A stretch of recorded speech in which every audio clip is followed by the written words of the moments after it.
Hello, this is Brian.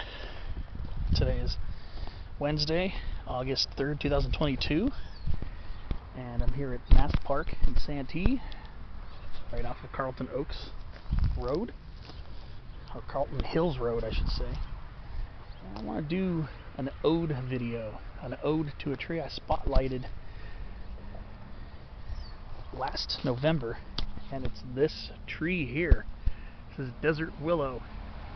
Chilopsis linearis subspecies arcuata. So I did a spotlight video on this back in early November when the tree was starting to shed its leaves, as it is winter-deciduous. In other words, the leaves shed off in fall, and this tree, or often a shrub, is leafless during the winter months.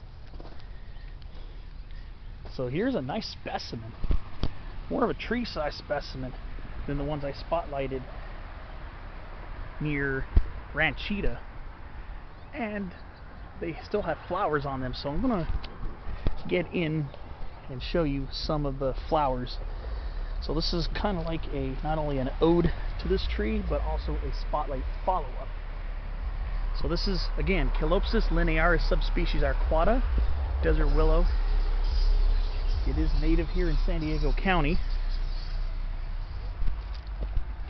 but mostly in the far interior hills and desert locations, growing in desert washes and canyons.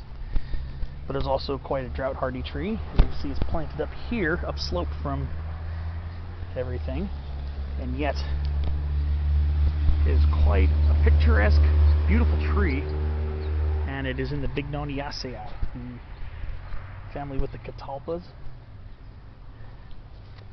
and also the planted jacaranda tree that gets those purplish blue flowers in late spring and early summer out here.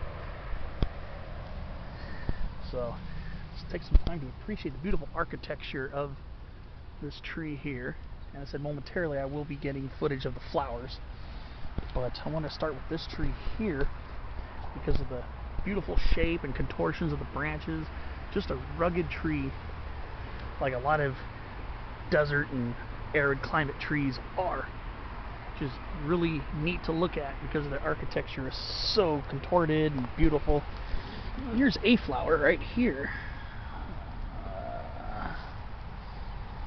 Kind of falling on the ground here.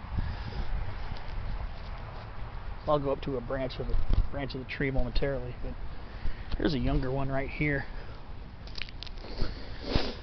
Now we got to remember, a lot of times these tend to be multi-trunked, thicket-forming shrubs. Sometimes they get to be small trees.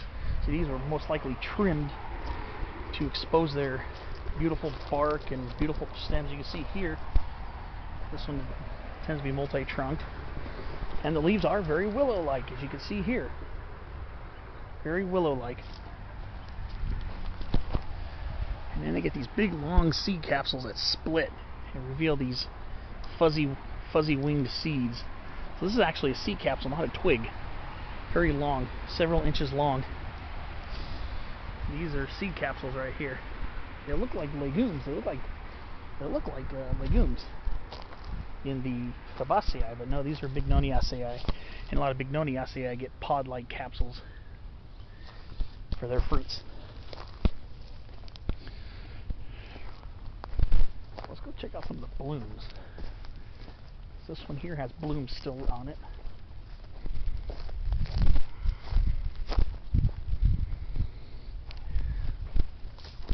This is a tree that's been picking up in popularity in horticulture over the last couple decades. That is the blossom of Chilopsis linearis arcuata, right there.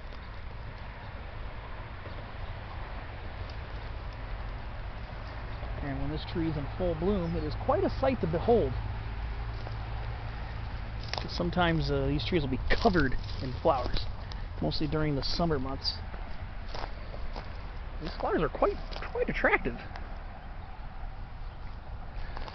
And here's an unripened seed capsule right here. Just like the catalpas, just like the trees in the genus Catalpa, to which this is closely related. Catalpas of the central and southeastern United States. You got Catalpa bignoniaceae and Catalpa speciosa. Very similar. You can see the long seed capsules. Again, they look like regular seed pods. So, and the flowers are quite similarly shaped to a lot of other Bignoniaceae. Jacaranda flowers are similarly shaped, maybe not quite as intricately frilled, but these flowers are actually quite common in Bignoniaceae plants. And it's a very graceful tree. They call it desert willow,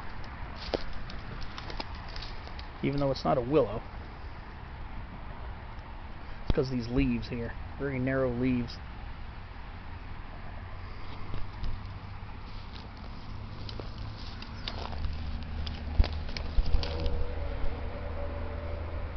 That's one reason why they call it a willow, even though it's not even related.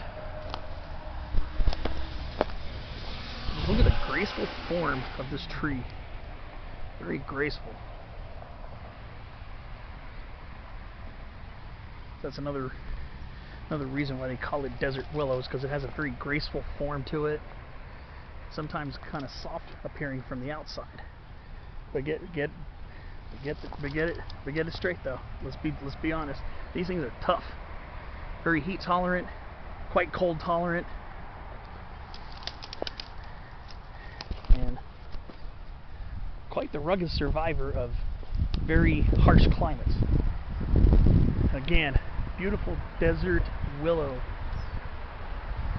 Absolutely beautiful tree, with or without the flowers on it. Of course, the flowers obviously are an awesome bonus. That's one of the main reasons this tree is planted. But let's also be honest, it's a very graceful tree. And again, in winter this tree is going to be leafless. And if I remember correctly, these trees do take a little bit longer to leaf out in the spring, so they're not one of your earlier trees to leaf out. So be patient. They just leaf out a little bit later than other trees. So there you have it. Chilopsis linearis subspecies arcuata, desert willow. Another piece of the puzzle of what is our awesome California flora. Again, this tree / shrub is available in cultivation. You're going to want it to have good, well-draining soils,